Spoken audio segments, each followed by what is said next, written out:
예수 안에 즐겁고 복된 길이로다. 주를 힘입어서 말씀 잘 배우고 주를 모시고 살아가세. 주를 의지하며 항상 순종하면 주가 사랑해 주시리라. 의지하고 순종하는 길은 예수 안에 즐겁고 복된 길이로다. 아멘. 자, 오늘 이 새벽에 주시는 하나님의 말씀은 신약성경 야고보서 2장 14절부터 26절에 있는 말씀 함께 보도록 하겠습니다.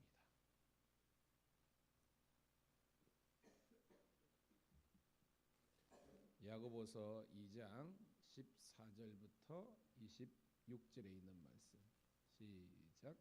내 형제들아, 만일 사람이 믿음이 있노라 하고 행함이 없으면 무슨 유익이 있으리요? 그들이 능히 자기를 구원하겠느냐?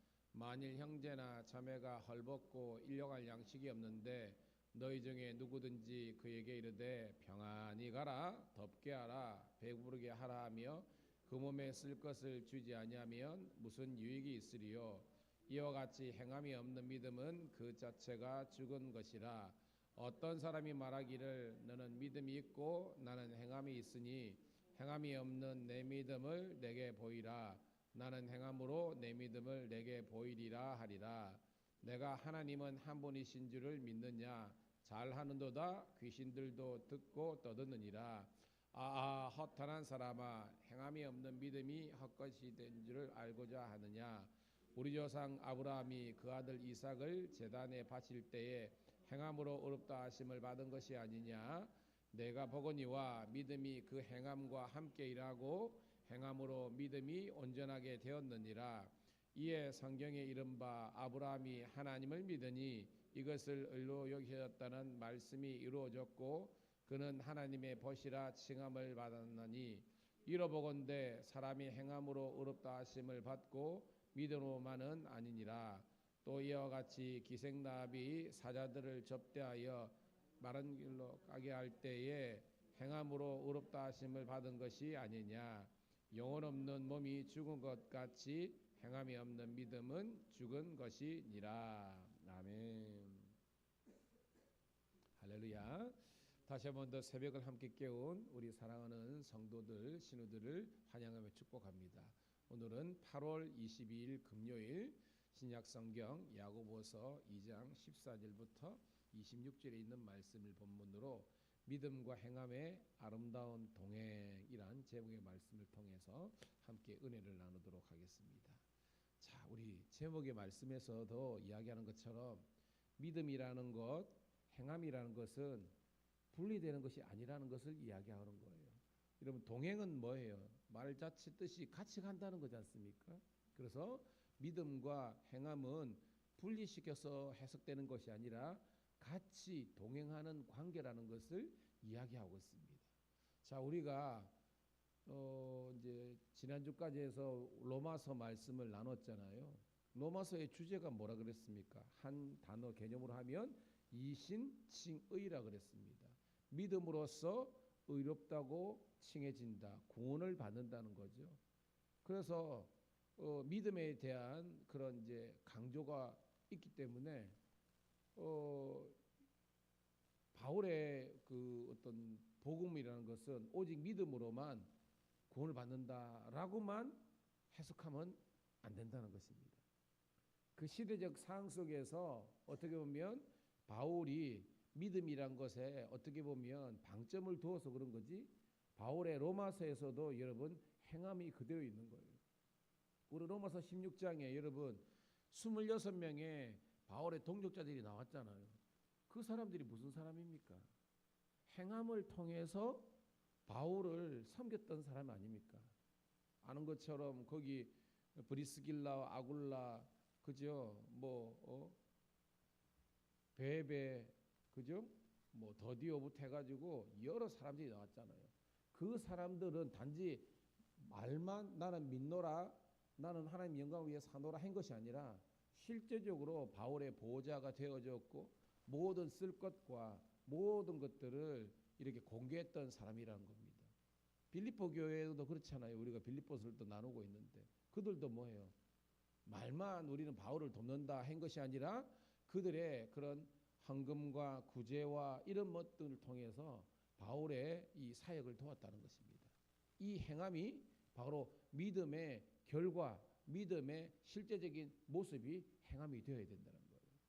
깨닫는 우리가 되기를 소원합니다. 그래서 로마서도 오직 믿음으로만 그게 강조하는 것이 아니라 믿음에 대한 강조만큼 행함에 대한 강조가 있는 것이 로마서고요. 또 야고보서도 행함만 강조하는 그런 서신서가 아니라 야고보서 내에서도 면면이 흐르고 있는 믿음에 대한 강조가 있다는 것을 깨닫는 우리 사랑하는 성도들, 신우들 되기를 축복합니다. 다시 한 말씀입니다. 영과 육이 같이 가듯이 믿음과 행함은 같이 가는 거다. 그래서 영적인 관리력도 필요하지만 육신적인 관리력도 필요하다. 그래서 뭐예요? 저와 여러분들이 건강을 생각하고 섭생 음식도 때로는 가려야 되고 운동도 해야 되는 겁니다. 그냥 다짜고짜 있으면 되는 게 아닙니다. 건강이 주어지는 게 아니라는 거예요. 자, 오늘 그런 배경을 갖고 말씀을 볼게요. 14절 시작. 내 형제들아, 만일 사람이 믿음이 있노라 하고 행함이 없으면 무슨 유익이 있으리요? 그 믿음이 능히 자기를 구원하겠느냐? 그대로 나오죠. 야고보사들은 그 이제 초대교회 성도들을 향해서 형제들, 자매들 하면서 너희들이 믿는다 하면서 믿음에 합당한 삶, 실천이 없으면 무슨 유익 대신에 여러분 어떤 단어를 쓸 수 있겠습니까? 무슨 덕이 되겠느냐라는 거예요. 교회의 덕이 안 된다는 것입니다. 주님을 사랑한다 하면서 교회 생활 정말 죄송합니다. 개판 5분 전처럼 하면 안 된다는 겁니다. 따라합시다. 신앙은 관계성이다. 많이 들었죠? 신앙은 하나님과의 관계도 중요하지만 나와 너와의 관계도 중요하다는 것입니다. 그래서 그 믿음은 관계성 속에서 드러나야 되는 겁니다. 교회를 먼저 주님을 사랑한다. 교회를 사랑한다 그러면요. 교회를 위해서 무언가는 헌신하고 수고할 수 있는 희생의 삶이 있어야 되는 거예요. 그게 덕인데요. 그게 없으면 무슨 덕이 되겠느냐. 그 믿음이 능히 자기를 구원하겠느냐. 이 말은 뭐예요? 반어법이죠. 그 믿음은 헛된 믿음이기 때문에 구원이 안 된다라는 것을 이야기하고 있습니다. 자, 계속해서 나옵니다. 15절 시작. 만일 형제나 자매가 헐벗고 일용할 양식이 없는데 너희 중에 누구든지 그에게 평안히 가라, 덥게 하라, 배부르게 하라 하며 그 몸에 쓸 것을 주지 아니하면 무슨 유익이 있으리요? 유익은 덕으로 해석해라 그랬죠. 덕이 안 된다는 것입니다. 여러분 그 시대에 우리가 이제 고린도서를 나누면요, 고린도서에 그 분쟁의 문제가 나오잖아요. 그런데 그 뒤에 가면 먹는 문제가 나옵니다. 먹는 문제. 이게 뭐냐면 교회에서 사랑의 애찬을 나눈 겁니다. 성만찬하고 원래는 우리는 지금 뭐예요? 성만찬하고 그다음에 공동 식사는 분리되어 있잖아요. 어떻게 보면 밥은 밥이고 근데 초대교회는 그게 아니었습니다. 초대교회는 성만찬 그 안에 사랑의 애찬, 우리가 또 최후의 예수님의 그 만찬 있잖아요. 예, 그게 성만찬하고 공동 식사가 같이 있는 형태라는 겁니다. 우리는 예배 시간에 성만찬 있고 그다음에 밥 먹는 건 따로잖아요. 초대교회는 같이 가는 거예요. 그런데 그 사랑의 애찬을 나누는데 어떤 사람이 저거 맛있겠다 해가지고 떡이나 포도주나 뭐 고기나 다 먹어버린 거예요. 그 뒤에 온 사람 먹을 수 있어요, 없어요? 못 먹잖아요. 뭐예요? 그렇게 다른 사람에 대한 배려 없이 그냥 먹기만 탐하는 사람을 향해서 바울이 이야기한 것이 이제 고린도에 나오는 겁니다. 이게 뭐예요? 다른 사람에 대한 배려와 절제가 있는 그 행함이 진정한 덕이 있는 그런 믿음과 행함이라는 것을 깨닫는 우리가 되기를 축복합니다. 그래서 그 당시에도 마찬가지입니다. 가난한 자, 고아나 객과 과부를 돕는 것이 율법뿐만 아니라 복음의 삶인 것처럼 오늘도 주의 몸된 교회가 이런 사명을 감당하는 거예요. 여러분 우리 교회가 이게 선교하는 것도 똑같은 겁니다. 우리가 이렇게 어떻게 보면 하나님의 은혜로 자립된 것도 은혜고요. 비단지고 사는 것도 은혜고요. 근데 그걸 통해서 도울 수 있는 것, 이것이 은혜입니다. 여러분들 흘려보낼 수 있기를 주의 이름으로 축복합니다. 성경의 성령 충만은요, 내가 충만해가지고 내 안에 가두는 게 충만이 아닙니다. 내가 하나님의 말씀과 은혜와 능력과 은사로 충만하는데 이게 흘러 넘쳐가지고 오버플로어라는 말을 씁니다. 흘러 넘쳐가지고 주위에 이렇게 쭉쭉쭉쭉 나와가지고 죽어가는 이런 것들을 소생시키는 것이 진정한 부흥의 의미라는 겁니다. 여러분 그런 아브라함의 복 누리기를 축복합니다. 그러면서 봐요. 17절 시작. 이와 같이 행함이 없는 믿음은 그 자체가 죽은 것입니다. 생명력이 없다는 겁니다. 반드시 믿음은 행함을 동반해야 된다라는 말씀이죠. 자, 18절 19절 시작. 어떤 사람이 말하기를 너는 믿음이 있고 나는 행함이 있으니 행함이 없는 내 믿음을 내게 보이라. 나는 행함으로 내 믿음을 내게 보이리라 하리라. 내가 하나님은 한 분이신 줄을 믿느냐? 잘하는도다. 귀신들도 믿고 떠드느니라. 아멘. 여러분, 귀신은 어떻게 보면 영적인 존재지 않습니까? 악한 영의 하수인이 귀신 아닙니까? 여러분, 얘들도 지적으로는 하나님과 그의 아들 예수님을 안다는 거예요. 여러분 복음서도 나오잖아요, 그죠? 복음서 나오잖아요. 바울 서실 봐요. 빌립보 거기에서 왜 바울이 빌립보 감옥에 들어갑니까? 귀신 들린 여종 낫게 한 사건은 있지 않습니까? 그때 뭐예요? 이 귀신 들린 여종이 그 순간은 귀신이 자기를 주장해가지고 막 뭐예요? 막 거룩한 하나님의 종 바울아 막 그러면서 막 하는데 이게 여러분 존중하는 겁니까? 아니잖아요. 그러니까 바울이 어떻게 보면 사역에 방해가 되니까 예수 이름으로 귀신을 쫓아버리지 않습니까? 그 귀신들도 지적으로는 즉 말로는 하나님이 인정하고 예수님이 인정하고 성령의 존재를 부정하는 게 아니라 인정하는 거예요. 근데 성경은 뭡니까 그러면? 그거는 잘못된 거다. 거짓이다. 가짜 복음, 가짜 진리라는 것을 이야기하는 것입니다. 진짜는요. 말과 행함이 같이 가야 된다는 것이에요. 그게 뭐예요? 인격저지라는 겁니다. 비인격적은 뭐예요? 그 사람이 동의도 안 하는데 막 들어와가지고 해코지하는 것. 이게 귀신 오십시오 하는 사람이 어디 있습니까? 자기 마음대로 비인격적으로 사람의 영혼을 무너뜨리는 거잖아요. 성령 그게 아닙니다. 오소서 진리의 성령님. 이게 오소서는 것은 내가 사모하고 받아들이고 수용할 때 내 안에 주인으로 오시는 분이 성령님이라는 겁니다. 여러분 성령 충만하시기를 축복합니다. 그리고 여러분 자발적인 헌신과 희생이 필요한 겁니다. 성경에도 여러분 고린도 보면 너는 억지로나 인색함으로 그러니까 물질을 드릴 때 하나님의 일을 할 때 억지로 인색하는 것은 안 하는 것이 더 낫다는 것입니다. 그 말은 무엇이냐? 의무적인 것 이 단계에서 넘어가서 주님을 너무 사랑하기 때문에 내가 주님의 사랑을 입은 자녀이기 때문에 오늘 이 하루 살아있는 것 자체가 하나님의 은혜이기 때문에 그저 우리가 입술로 우리 손과 발을 들여서 주의 일을 하는 거지 않습니까? 하나님께 영광 돌리기를 주의 이름으로 축복합니다. 뭐요? 가정에 밥을 지으면서도 엄마들이 밥을 지으면서도 어이구 내가 부엌대기 하려고 여기 시집 왔나 이렇게 하면요 그 마음이 어떻게 보면 악영향을 미쳐가지고 그 밥은요 가족을 살리는 밥이 아니라 죽이는 밥이 될 수 있는 겁니다. 여러분 물은 그 답을 알고 있다 거기 나왔잖아요. 사람이 저주하고 내 심령이 선하지 않으면요 그걸 파괴시키는 거예요. 그런데 잘 될 줄로 믿습니다. 더더더 잘 될 줄로 믿습니다. 믿음대로 될지어다 라고 선언하는 마음으로 밥을 짓고 일을 하면요 여러분 영혼과 우리 삶을 복되게 하는 은혜가 있는 줄로 믿습니다. 교회 오고 예배드리고 기도하면서도 어이구 내가 이 짓 하러 이러면 망하는 거예요. 목회하면서 많이 보게 됩니다. 해놓고 복을 못 받는 사람이 있어요. 무슨 말인지 알겠습니까?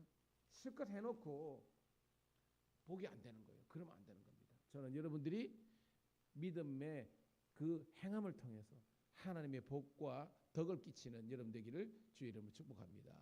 자, 20절 시작. 아 허탄한 사람아 행함이 없는 믿음이 헛것인 줄을 알고자 하느냐. 자, 하나님께서 그 말씀하시는 겁니다. 이 야고보 사도를 통해서 정말로 행함이 있는 믿음이 진짜고 행함이 없는 믿음은 헛된 것이고 가짜라는 것을 이제 증명할 테니 들어보아라, 이런 말씀이죠. 아브라함을 등장하십니다. 21절, 22절 시작. 우리 조상 아브라함이 그 아들 이삭을 제단에 바칠 때에 행함으로 의롭다 하심을 받은 것이 아니냐. 내가 보거니와 믿음이 그의 행함과 함께 일하고 행함으로 믿음이 온전하게 되었느니라. 23절까지. 이에 성경에 이른바 아브라함이 하나님을 믿음이 이것을 의로 여기셨다는 말씀이 이루어졌고 그는 하나님의 벗이라 칭함을 받았느니라. 아멘. 어릴 때 교회학교에서 그죠? 뭐 믿음의 조상 아브라함은 7명의 그런 애들 놀이인데 그래도 출발은 믿음의 조상 이렇게 하는 거예요. 그래도 왜 여러분 아브라함 믿음의 조상이 되느냐? 성경이 말씀하시는 겁니다. 우리 조상 아브라함이 아들 이삭을 바치는 사건이 언제 등장합니까? 창세기 22장에 등장하잖아요. 이 모리아 산에서 번제물로 드리라는 겁니다. 이게 여러분 이때 나이 아브라함 나이가 어느 정도 됩니까? 100세 얻었는데 이삭이 우리 쉽게 말해서 거누만한 게 큰 거예요. 제가 아브라함 칩시다 그러면. 근데 성경의 학자들은 약 15에서 17 정도로 추정하고 있습니다. 자기 아버지는 지금 115세나 117세가 되고 아들 이삭은 15이나 17 건장한 이제 청년이 된 청소년 정도 된 거예요 지금. 근데 여러분 스토리 알죠? 아버지가 자기를 이렇게 똘똘 묶더니 칼로 내리친다는 겁니다. 여러분 그 아버지와 그 아들 이삭이 뭐 했다는 겁니까 여러분? 따라합시다. 순종. 이 순종을 오늘 성경은 행함으로 보는 겁니다. 아브라함이 이 말도 안 되는 하나님의 그 말씀을 억측적인 욕으로 한 것이 아니라 하나님의 말씀으로 해석하고 순종했고 또 뭐요? 할아버지가 묶어봤자 그죠? 이삭이 뭡니까 해가지고 확 풀어버리고 당신이나 뭐 예를 들어 가서 하면서 그냥 뛰쳐 내려오면 그 스토리는 끝난 거 아닙니까 여러분? 부전자전 아브라함의 믿음이 이삭의 믿음이 되고 아브라함의 순종이 아들 이삭의 순종이 되는 줄로 믿습니다. 이게 대를 잇는 믿음의 가정의 모습이라는 겁니다. 여러분 제가 목회를 하면서요 가장 중요한 뭔지 아십니까? 여러분들이 이렇게 드리는 공적인 예배와 그 다음에요 가정에서 자녀들과 함께 올려드리는 그 예배가 정말 중요하다는 거예요. 여러분. 깨닫기를 주의 이름으로 축복합니다. 근데 여러분 23절 읽어볼게요. 시작. 이에 성경에 이른바 아브라함이 하나님 믿음이 이것을 의로 여기셨다는 말씀이 이루어졌고 그는 하나님의 벗이라 칭함을 받았나니. 여러분 이 23절에 있는 성경에 이른바 이 성경은 어떤 말씀입니까? 이거는 창세기 15장 6절에 있는 말씀입니다. 시간적인 차이가 있습니다. 무슨 말이냐? 제가 예전에 이 시리즈 설교했죠. 하나님이 이 어떻게 보면 갈대 우르로부터 탈출시킨 이 아브라함을 했을 때 나이가 몇 세예요, 여러분? 75세잖아요. 이 15장 6절에 있는 것은요. 아브라함의 나이가 85세입니다. 기억나죠, 여러분? 10년이 지난 사건입니다. 아니 10년을 기도했는데 응답이 없는 거예요. 그러니까 아브라함 속에서 시험이 될 수밖에 없는 겁니다. 하나님께서 아브라함을 이끌고 은하수를 싹 보여주면서 이 별들을 보라. 이 모래를 보라. 네 자손이 이만큼 많아질 것이다 라고 한 사건입니다. 그러니까 아브라함이 한번 시험에 들었다가 말씀을 듣고 회복한 그 사건입니다. 그때 아브라함이 하나님을 믿었어요. 그러니까 하나님께서 너는 진짜 의로운 사람이다 라고 인정해 주셨다는 겁니다. 깨닫는 우리가 되기를 소원합니다. 즉 뭐요? 현실적인 보상이 있어서 믿는 것이 아니라 그 보상이 없는 상황에서도 아브라함의 믿음이 흔들리지 않았다는 것입니다. 우리 같으면요, 우리 경찰관들도 그렇지만 승진이 안 되고 혹은 뭐예요 여러분? 우리 사업이 여러분 안 되고 때로는 여러 자녀들이 여러분 여러 가지 어려움도 있고 또 뭐요 시험에 떨어질 수도 있고 혹은 뭐요 여러분 경제적인 손실, 고난, 역경이 있을 수 있답니다. 그런 거 하면 하나님이 안 계신 것처럼 하나님이 나를 사랑 안 하는 것처럼 그렇게 하지 말라는 거예요. 그런 논리를 따지면 성경의 사람들 믿음의 거장들은 한 사람도 없습니다. 모세 80세까지 훈련받았지 않습니까? 고난의 시간 아닙니까 여러분? 아브라함도 마찬가지고요. 75세 약속이 100세 이런 거입니다. 무슨 말이냐? 25년 동안 웨이팅, 기다려. 기다림이 믿음입니다, 여러분. 하나님 응답의 땅. 바울도 여러분 다메섹에서 그랬지만 바로 쓰임 받았습니까? 아라비아에서 다소에서 무려 12, 13년 동안 훈련의 고난의 시간이 있었다는 겁니다. 오늘도 저와 여러분들의 삶 속에서 응답이 없었을 때 하나님은 살아계시지 않고 그렇게 해석하면 안 되는 것이고, 여러분 다니엘이든 누구든지 다 인고의 시간, 기다림의 시간이 있었던 것처럼 믿음을 가지고 인내하는 여러분 되기를 주의 이름으로 축복합니다. 한 가지 더 사건을 이야기하고 있습니다. 24절부터 26절 읽고 말씀을 정리합니다. 시작. 이러보건대 사람이 행함으로 의롭다 하심을 받고 믿음으로만은 아니니라. 또 이와 같이 기생 라합이 사자들을 접대하여 다른 길로 나가게 할 때에 행함으로 의롭다 하심을 받은 것이 아니냐. 영혼 없는 몸이 죽은 것 같이 행함 없는 믿음은 죽은 것이니라. 아멘. 자, 기생 라합의 사건은 뭐예요? 여호수아서 2장에 나오는 사건 아닙니까, 여러분? 1장에 다시 한 번 더 하나님께서 두려워하고 있는 이 여호수아에게 하나님께서 그저 믿음, 강하고 담대한 그런 믿음을 요구하시고 주신 다음에 2장의 사건을 예로 드는 겁니다. 여러분 기생 라합은 그 당시에 기득권이 아니자는 거죠. 힘없는 한 무명의 여인이었다는 겁니다. 그렇지만 들려오는 소문을 통해서 진짜 하나님은 누구다? 여호와 하나님, 상천하지의 세상에 하나님 여호와만이 진짜라는 것을 믿었던 거예요. 그런데 자기 집에 정탐꾼이 들어왔잖아요. 그죠? 두 사람이 들어왔잖아요. 이거 원래대로 하면 법대로 하면 어떻게 해야 되는 거예요, 여러분? 신고해야 되는 겁니다. 그래 내가 사는 거예요. 그런데 뭐예요? 그는 이것을 하나님께서 나에게 주신 구원의 사인으로 해석한 겁니다. 구원의 사인. 이게 뭐예요? 그 붉은 줄이 나오는 그 동아줄이 붉은 줄인데 이것이 예수님의 십자가 사건을 예표한다고 하지 않습니까? 그 어떻게 보면 십자가를 붙잡은 겁니다. 그것이 기생라합인데 그냥 붙잡은 것이 아니라 따라합시다. 생명 걸고 목숨을 걸었다는 겁니다. 여러분들도 목숨 걸고 예수 믿어야 되지 대충 적당히 상황에 맞춰서 예수 믿으면 안 된다는 거예요. 여러분 저도 생명 걸고 목회를 해야 되는 것처럼 여러분들도 생명 걸고 예수를 믿어야 되는 겁니다. 그런데 가면 갈수록 이단들은 그러는데요. 정통교회 성도들이 그렇지 않는 겁니다. 여러분. 그럼 우리가 안 돼요. 여러분. 망해야 되는 겁니다. 기생라합은요.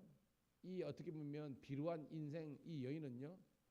자기 생명을 담보로 하고 걸고 이 정탐꾼을 숙였는데 결국은 뭐예요? 여리고성 무너질 때 이 기생라합과 그에 속한 모든 가족들은 구원받게 된 줄로 믿습니다. 이 한 여인의 믿음의 결단과 행함과 순종이 그 가정을 집안을 살린 것처럼 여러분들이 여러분의 집안을 살리고 우리 새벽을 깨운 성도들이 이 교회를 살리는 마중물과 같은 그런 성도들이 되시기를 기도의 용장들 되기를 주의 이름으로 축복합니다. 하나님 고맙고 감사합니다. 오늘도 이 새벽에 말씀을 주셔서 감사합니다. 이제 이 말씀 행함이 있는 믿음, 순종이 있는 믿음, 헌신이 있는 믿음의 삶을 살아서 하나님께 영광 올려드리게 도와주시옵소서. 이제 우리가 기도함으로 기도의 그물을 내릴 때에 하나님의 153마리의 응답이 있는 복된 새벽, 기적의 새벽 되게 도와주시옵소서.